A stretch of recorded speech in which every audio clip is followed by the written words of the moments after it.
Hello friend, कैसे हैं आप। मैं राजेश कुमार, कॉन्सेप्ट मैनेजमेंट में आपका बहुत बहुत स्वागत है। तो दोस्तों, ये मेरा एडुटेरिया करंट अफेयर का अगला वीडियो है। इसमें हम पुरस्कार, आगामी लक्ष्य तथा अन्य संबंधित क्वेश्चन देखेंगे। ये बहुत ही इंपॉर्टेंट टॉपिक है। इसमें से परीक्षा में निश्चित है क्वेश्चन आएंगे। अगर आप इन्फोर्समेंट सब इंस्पेक्टर और बिहार सब इंस्पेक्टर की तैयारी करते हैं तथा बीपीएससी तैयारी करते हैं, तीनों का एग्ज़ाम दिसंबर में ही है, प्रस्तावित है।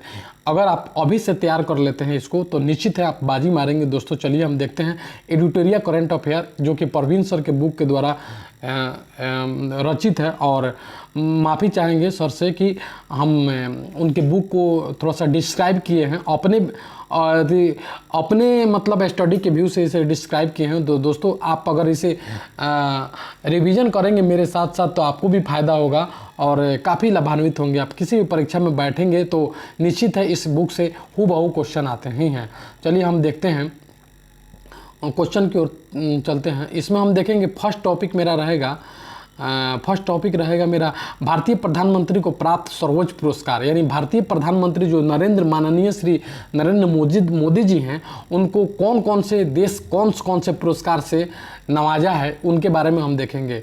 तो भारतीय प्रतिनिधि का नाम हमारा है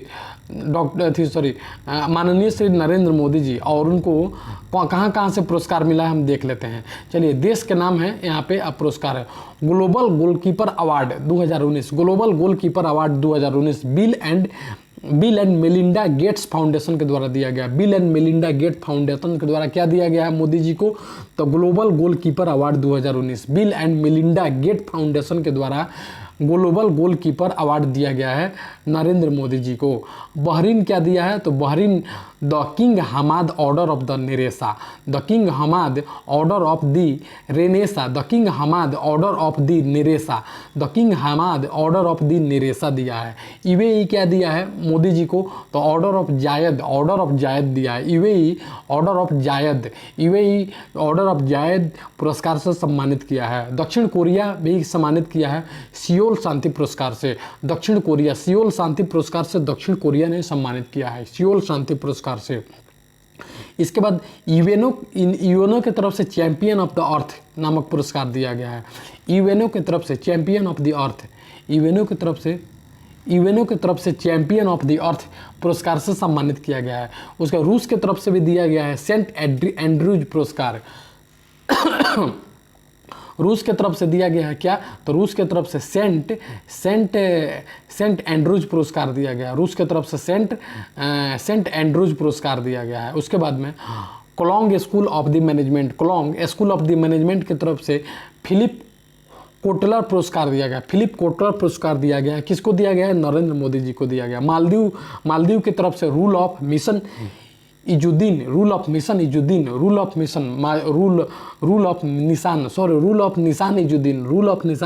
मालदीव की तरफ से दिया गया। सऊदी अरब की तरफ से दिया गया Order of Abdul Aziz Al Saud पुरस्कार। Order of Abdul Aziz Al Saud पुरस्कार दिया गया है सऊदी अरब की तरफ से। इसका अफगानिस्तान की तरफ से क्या दिया गया है, तो अमीर अमानुल्लाह खान पुरस्कार दिया गया है। उसके बाद फिलीपींस की तरफ से दिया गया है ग्रैंड कॉलर पुरस्कार। फिलिस्तीन की तरफ से ग्रैंड कॉलर पुरस्कार दिया गया। फिर से एक बार हम इसको देखेंगे। Bill and Melinda Gates foundation के द्वारा ग्लोबल गोलकीपर अवार्ड 2019 का दिया गया। बहरीन के द्वारा दिया गया the King Hamad Order of the निरेसा। यूएई के द्वारा दिया गया ऑर्डर ऑफ जायद। दक्षिण कोरिया की तरफ से दिया गया है सियोल शांति पुरस्कार। यूएनओ की तरफ से दिया गया है चैंपियन ऑफ द अर्थ पुरस्कार। किसको दिया गया है, तो माननीय श्री नरेंद्र मोदी जी को दिया गया है। रूस की तरफ से सेंट एंड्रूज पुरस्कार दिया गया है। उसके बाद कोलोंग स्कूल ऑफ मैनेजमेंट की तरफ से फिलिप कोटलर पुरस्कार दिया गया। मालदीव की तरफ से रूल ऑफ इजुद्दीन पुरस्कार दिया गया, मालदीव की तरफ से हो गया। इसके बाद हम देखेंगे सऊदी अरब की तरफ से दिया गया ऑर्डर ऑफ अब्दुल अजीज अल सहरा पुरस्कार दिया गया। अफगानिस्तान की तरफ से अमीर अमानुल्लाह खान पुरस्कार, अमीन अमानुल्लाह खान पुरस्कार। फिलीपींस की तरफ से ग्रैंड कॉलर पुरस्कार दिया गया है। तो इतना सारा पुरस्कार माननीय श्री नरेंद्र मोदी जी को जाता है 19-20 में। तो बहुत ही एक गर्व की बात है कि हमारे देश के प्रधानमंत्री इतना ज़्यादा पुरस्कार से सम्मानित हुए। उसके बाद हम देखेंगे भारत सरकार के आगामी क्या क्या लक्ष्य हैं, उनके बारे में हम देखेंगे। क्या क्या लक्ष्य के बारे में हम देखेंगे। चलिए, इसमें विषय है और एक साइड लक्ष्य दिया हुआ है। तो देश को सिंगल यूज प्लास्टिक से मुक्त करने का लक्ष्य कब तक है? तो 2022 तक देश में किसी भी प्रकार का प्लास्टिक नहीं दिखेगा। 2022 तक सिंगल यूज प्लास्टिक को बिल्कुल बैन करने का लक्ष्य रखा गया है। कब तक? 2022 तक। सबसे अधिक आवास मुहैया कराना, ये भी 2022 तक ही रखा गया है। हर परिवार को बिजली एलपीजी कनेक्शन उपलब्ध कराना 2022। हर परिवार को बिजली एलपीजी 2022। किसानों की आय दोगुने करने का लक्ष्य 2022। जीडीपी में विनिर्माण क्षेत्र का हिस्सा 17% से बढ़कर 25% करने का लक्ष्य 2022। सभी गांवों को ब्रॉडबैंड से जोड़ना 2022 तथा दिल्ली और मुंबई एक्सप्रेसवे को पूरा करने का लक्ष्य 2023। डिजिटल रेडियो लॉन्च करने का 2024। डिजिटल रेडियो लॉन्च करने का लक्ष्य है 2024 तक। हर घर में नल का जल स्वच्छ आपूर्ति 2024 तक। हर घर में नल का जल 2024। भारतीय अर्थव्यवस्था को 5 ट्रिलियन डॉलर इकोनॉमी का लक्ष्य है 2024-25 में। 2024-25 में 5 ट्रिलियन डॉलर भारतीय अर्थव्यवस्था। इसके भारत को टीबी मुक्त देश 2025 बजट 2020-21 के तहत 100 नए एयरपोर्ट बनाने का लक्ष्य 2025। विश्व की तीसरी सबसे बड़ी अर्थव्यवस्था का लक्ष्य 2025 में। विश्व की तीसरी बड़ी अर्थव्यवस्था 2025। दूध प्रसंस्करण क्षमता को दोगुना करने का लक्ष्य 2025। भारत के पूर्ण रूप से मलेरिया उन्मूलन का लक्ष्य 2030 है। मलेरिया उन्मूलन 2030 है। कुल वाहन में 30% इलेक्ट्रिक वाहन करने का लक्ष्य 2030 है। तो दोस्तों, इसको फिर से देख लेंगे। सिंगल यूज प्लास्टिक 2022 सबसे अधिक आवास 2022। हर परिवार को एलपीजी कनेक्शन 2022। किसान की आय दोगुनी करने का लक्ष्य 2022। किसानों जीडीपी में 17 से बढ़कर 85% का लक्ष्य 2022। सभी गांवों को ब्रॉडबैंड से जोड़ना 2022। दिल्ली मुंबई एक्सप्रेस को पूरा करने का लक्ष्य, हाईवे को पूरा करने का लक्ष्य 2023। डिजिटल ऑडियो लॉन्च करने 2024। हर घर में नल का दर 2024। भारतीय अर्थव्यवस्था को 5 ट्रिलियन इकोनॉमिक बनाने में 2024-25। भारत को टीबी मुक्त बनाना 2025। उसके बाद बजट 2020-21 के तहत 100 नए एयरपोर्ट बनाने का लक्ष्य 2025। विश्व की तीसरी सबसे बड़ी अर्थव्यवस्था का लक्ष्य 2025। उसके बाद दूध प्रसंस्करण क्षमता को दोगुना करने का लक्ष्य 2025। भारत में पूर्ण रूप से मलेरिया का उन्मूलन 2030। कुल वाहन में 30% इलेक्ट्रिक वाहन का लक्ष्य 2030 तक रखा गया है। इसका लक्ष्य है। अब कितना % अचीवमेंट होता है ये तो समय पर आने पर ही पता चलेगा।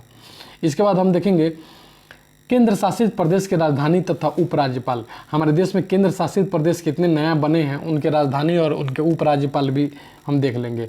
चलिए, जम्मू और कश्मीर के राजधानी है जम्मू कश्मीर की 2 राजधानी हैं, एक ग्रीष्मकालीन और एक शीतकालीन। एक गर्मियों में श्रीनगर हो जाता है तथा ठंडा में शीतकाल में जम्मू कश्मीर हो जाता है। तो जम्मू कश्मीर की राजधानी श्रीनगर, ग्रीष्मकालीन में श्रीनगर तथा शीतकाल में जम्मू। इसके राज्यपाल हैं मनोज सिन्हा तथा यहाँ पर मुख्यमंत्री पद नहीं रहता है। लद्दाख की राजधानी लेह है। लद्दाख की राजधानी लेह है तथा इसके उपराज्यपाल हैं तथा प्रशासक उपराज्यपाल का ही प्रशासक बोलिए राधा कृष्ण माथुर जी हैं। चंडीगढ़ की राजधानी चंडीगढ़ है। बीपी सिंह बदनौर यहाँ के उपराज्यपाल हैं। दिल्ली की राजधानी दिल्ली है तथा अनिल बैजल यहाँ के उपराज्यपाल हैं तथा अरविंद केजरीवाल यहाँ के मुख्यमंत्री हैं। पुदुचेरी की राजधानी पुदुचेरी है और डॉक्टर किरण बेदी यहाँ के उपराज्यपाल हैं तथा बी नारायण स्वामी यहाँ के क्या हैं, पुदुचेरी के मुख्यमंत्री हैं। दादर और नगर हवेली और दमन दीव इसकी राजधानी है दमन तथा यहाँ के उपराज्यपाल हैं प्रफुल्ल पटेल जी हैं। उसके बाद है अंडमान और निकोबार द्वीप समूह की राजधानी है पोर्ट ब्लेयर। इसके उपराज्यपाल हैं देवेंद्र कुमार हैं, देवेंद्र कुमार। लक्षद्वीप की राजधानी कावारती है। इसके राज्यपाल हैं दिनेश्वर शर्मा। फिर से एक बार नीचे से चलते हैं। लक्षद्वीप की राजधानी कावारती है, इसके उपराज्यपाल हैं दिनेश्वर शर्मा। अंडमान और निकोबार द्वीप समूह की राजधानी पोर्ट ब्लेयर है, इसके उपराज्यपाल हैं देवेंद्र कुमार है। दादर और नगर हवेली की राजधानी है दमन है तथा इसके राज्यपाल प्रफुल्ल पटेल है। तथा पुदुचेरी की राजधानी पुदुचेरी, इसमें प्रधानमंत्री, इसमें मुख्यमंत्री होते हैं डॉक्टर किरण बेदी उपराज्यपाल तथा बी नारायण सामी पुदुचेरी के मुख्यमंत्री हैं। दिल्ली के मुख्यमंत्री अरविंद केजरीवाल और दिल्ली की राजधानी दिल्ली तथा अनिल बैजल इसके क्या हैं, उपराज्यपाल हैं। इसके बाद हम देखेंगे दिल्ली के बाद देखेंगे चंडीगढ़ की राजधानी चंडीगढ़, इसके मुख्य उपराज्यपाल हैं बीपी सिंह बदनौर। इसके लद्दाख की राजधानी लेह है, इसके उपराज्यपाल राधा कृष्ण माथुर हैं। जम्मू और कश्मीर की राजधानी जम्मू कश्मीर की राजधानी अगर ग्रीष्मकालीन राजधानी जम्मू है तथा ग्रीष्मकालीन श्रीनगर तथा शीतकालीन जम्मू है और इसके उपराज्यपाल हैं मनोज सिन्हा जी हैं। चलिए केंद्र शासित प्रदेश और उसकी राजधानी हो गया। उसके बाद अन्य पुरस्कार से संबंधित व्यक्ति का हम नाम यहाँ पे देख लेते हैं, किसको कौन सा पुरस्कार मिला है। चलिए 72वां एमी पुरस्कार 2020 सर्वश्रेष्ठ ड्रामा सीरीज सक्सेस टेलीविजन मनोरंजन के क्षेत्र में दिए जाने वाला पुरस्कार है। 72वां एमी पुरस्कार 2020 सर्वश्रेष्ठ ड्रामा सीरीज के लिए मिला है। सर्वश्रेष्ठ ड्रामा सीरीज के लिए मिला गया है सक्सेशन सबश्रेष्ठ ड्रामा सीरीज सक्सेशन के लिए दिया, टेलीविजन मनोरंजन के क्षेत्र में दिया जाने वाला है। 72वां एमी पुरस्कार सक्सेशन को मिला है। अमेरिकी राष्ट्रपति डोनाल्ड ट्रंप को नोबेल शांति पुरस्कार 2021 के लिए चुना गया है। अमेरिकी राष्ट्रपति डोनाल्ड ट्रंप को नोबेल शांति पुरस्कार 2021 के लिए चुना गया है। इजरायल तथा यूएई समझौते के दौरान मध्यस्थता की भूमिका निभाने इजरायल और यूएई के बीच दोनों के बीच बाइलेटरल इशू को समाप्त करने के लिए इन्होंने पुरस्कार समाप्त किया। निभाने बाइलेटरल इशू को यानी द्विपक्षीय वार्ता को देखते हुए इन्हें इस पुरस्कार के लिए 2021 में सम्मानित किया जाएगा। सम्मानित किया जाएगा। अमेरिकी डोनाल्ड ट्रंप को 2021 का नोबेल शांति पुरस्कार यूएई तथा इजरायल के बीच समझौता किए थे। इसलिए इंडिया टुडे ग्रुप की वाइस चेयरमैन कैली पुरी को इंडिया टुडे ग्रुप की वाइस चेयरमैन कैली पुरी को वर्ष 2020 का सबसे प्रभावशाली महिला पुरस्कार से सम्मानित किया गया। वर्ष 2020 का कैली पुरी को इंडिया टुडे ग्रुप की वाइस चेयरमैन कैली पुरी को 2000 महिला पुरस्कार सबसे प्रभावशाली महिला पुरस्कार कैली पुरी को दिया गया है। इसके बाद देखेंगे इसरो के अध्यक्ष के सिवान को AIAA international academy of aeronautics द्वारा 2020 से वन कर्मण पुरस्कार के लिए नामित किया गया है। यह पुरस्कार उन्हें 2021 में पेरिस में दिया जाएगा। यह पुरस्कार यह पुरस्कार पाने वाले के सिवान तीसरे व्यक्ति होंगे। इंटरनेशनल एकेडमी एरोनॉटिक्स द्वारा गठित वन कर्मण पुरस्कार के द्वारा नामित किया गया है इसरो के अध्यक्ष के सिवान को। इसे 2021 में दिया जाएगा। कहाँ दिया जाएगा? तो पेरिस में दिया जाएगा। भारत की पहली और सौर संचालित नौका आदित्य को इलेक्ट्रॉनिक बोट्स ऑफ बोटिंग में उत्कृष्टता के लिए अंतर्राष्ट्रीय पुरस्कार गुस्ताव ट्रोड अवार्ड से सम्मानित किया जाएगा। भारत की पहली सौर ऊर्जा संचालित नौका आदित्य को इलेक्ट्रॉनिक बोट तथा बोटिंग से उत्कृष्ट के लिए अंतर्राष्ट्रीय पुरस्कार गुस्ताव दिया गया है। वैश्विक मानवतावादी पुरस्कार सचिन अवस्थी को दिया गया। दक्षिण अफ्रीका के भारतीय मूल के हैं। सचिन अवस्थी दक्षिण अफ्रीका के भारतीय मूल के हैं। वैश्विक मानवतावादी पुरस्कार दिया गया है। जो कहाँ के हैं? दक्षिण अमेरिका के भारतीय मूल के हैं। दो समाज और दुनिया के बेहतरी के योगदान हेतु यह पुरस्कार दिया गया। दो समाज और दुनिया की बेहतरी के लिए यह पुरस्कार उन्हें दिया गया है। सचिन अवस्थी को दिया गया है। उन्होंने 5 दिवसीय लंबी स्वच्छ गंगा जागरूकता यात्रा का आयोजन किया था। उन्होंने 5 दिन का लंबी स्वच्छ गंगा जागरूकता यात्रा का आयोजन किया था। इसके बाद हम देखेंगे रिचर्ड हॉकिंस पुरस्कार, रिचर्ड हॉकिन पुरस्कार ये जावेद अख्तर को दिया गया है। रिचर्ड हॉकिन पुरस्कार जावेद अख्तर जी को दिया गया है, जो कि फिल्म जगत के कवि और लेखक हैं। जावेद अख्तर फिल्म जगत के कवि और लेखक हैं। यह पुरस्कार विज्ञान, शिक्षा तथा मनोरंजन के क्षेत्र में धर्मनिरपेक्षता एवं वैज्ञानिक सोच को बढ़ावा देने हेतु प्रदान किया जाता है। जावेद अख्तर यह पुरस्कार पाने वाले पहले भारतीय होंगे। कौन सा पुरस्कार है? रिचर्ड हॉकिंस पुरस्कार। रिचर्ड हॉकिन पुरस्कार जावेद अख्तर को दिया गया है, जो कि फिल्म जगत के लेखक और कवि हैं। यह किस क्षेत्र में दिया जाता है? तो विज्ञान, शिक्षा तथा मनोरंजन के क्षेत्र में दिया जाता है। चलिए इसके बाद हम देखेंगे विश्व खाद्य पुरस्कार। तो डॉक्टर रतन लाल को दिया गया है। विश्व खाद्य पुरस्कार डॉक्टर रतन लाल को दिया गया है, जो कि भारतीय मूल के अमेरिकी वैज्ञानिक है। भारतीय मूल के क्या हैं? अमेरिकी वैज्ञानिक हैं। खाद्य उत्पादन को बढ़ावा देने के लिए मृदा की गुणवत्ता को बढ़ाने के अनेक उपाय के कारण यह पुरस्कार दिया गया है। डॉक्टर रतन लाल को खाद्य उत्पादन को बढ़ाने के उद्देश्य से तथा मृदा की गुणवत्ता को बढ़ाने के उपायों के कारण उन्हें यह पुरस्कार दिया गया, विश्व खाद्य पुरस्कार दिया गया है। नेक्स्ट क्वेश्चन है भारतीय अर्थशास्त्री अमर्त्य सेन को जर्मन बुक ट्रेड का प्रतिष्ठित शांति पुरस्कार दिया गया है। भारतीय अर्थशास्त्री अमर्त्य सेन को जर्मन बुक ट्रेड का प्रतिष्ठित शांति पुरस्कार दिया गया है। यह पुरस्कार उन्हें वैश्विक न्याय और सामाजिक असमानता के क्षेत्र में उत्कृष्ट कार्य हेतु दिया गया है। अमर्त्य सेन को जर्मन बुक ट्रेड का प्रतिष्ठित शांति पुरस्कार दिया गया है। अमर्त्य सेन को 1998 में नोबेल पुरस्कार तथा 1999 में भारत रत्न पुरस्कार से सम्मानित किया गया। अमर्त्य सेन को 1998 में नोबेल तथा 99 में भारत रत्न से सम्मानित किया गया। भारतीय संगीतकार और ऑस्ट्रेलिया के कलाकार संगीत संगठन के संस्थापक शोभा शेखर को medal of the order of Australia से सम्मानित किया जाएगा। भारतीय संगीतकार और ऑस्ट्रेलिया के कलाकृत संगीत संगठक के संस्थापक शोभा शेखर को medal of the order of the Australia से सम्मानित किया जाएगा।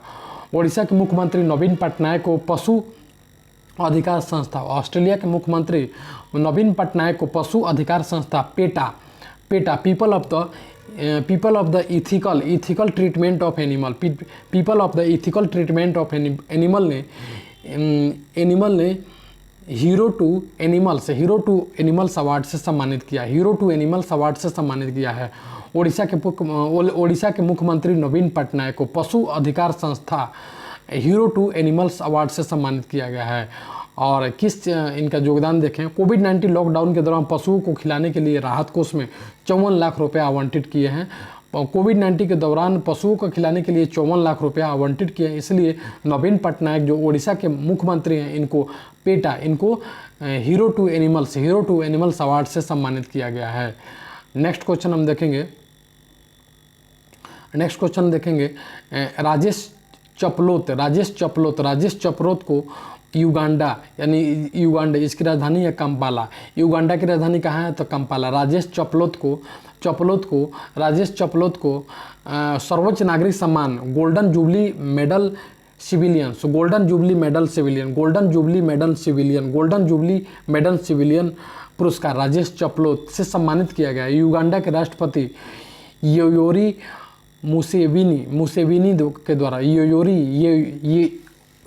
मुसेविनी के द्वारा दिया गया है यह पुरस्कार। राजेंद्र चपलोत अनिवासी भारतीय NRI के व्यवसायी हैं।